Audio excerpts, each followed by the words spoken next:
যারা ভাবছো বুড়ো হলে আমার ছেলে তো আছে, আমার মেয়ে তো আছে, তাদেরকে বলছি, যখন তোমার বয়স হবে, যখন তোমার কর্মশক্তি হারাবে, যখন তুমি নিজে হাতে কিছু করতে পারবে না, যখন তোমার লোকের দরকার পড়বে, ঠিক তখন তোমার ছেলে, তুমি ভেবেছিলে তোমার ছেলে আছে, তোমার ছেলে কাজে বেরোবে, পেটের চিন্তায়, রোজগারের চিন্তায় বেরোবে, সংসারটা বাঁচানোর চিন্তায় বেরোবে, ছেলে বেরিয়ে যাবে। ছেলে তোমাকে সময় দিতে পারবে না। তোমার অসুস্থতার ওষুধ, তোমার শরীরের যে কর্মক্ষমতা হারিয়ে গেছে, যে কাজগুলো তোমার নিজে তুমি করতে পারছো না, সেগুলো ছেলে করার সময় থাকবে না। আর পড়ে রইল মেয়ে। মেয়ে সে তোমাকে কখন করবে?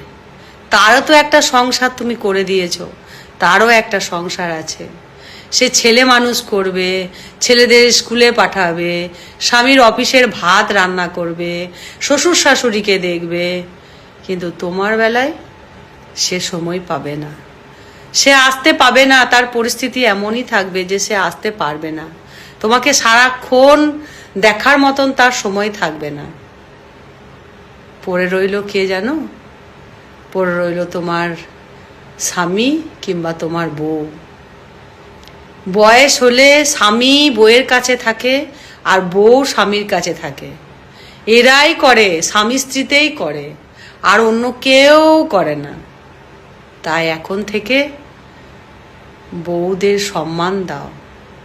আর বউদের বলছি, তোমরাও স্বামীদের কদর করো। কেউ করবে না, যাদেরকে নিয়ে তুমি এত অহংকার করছো তারা কেউ করবে না।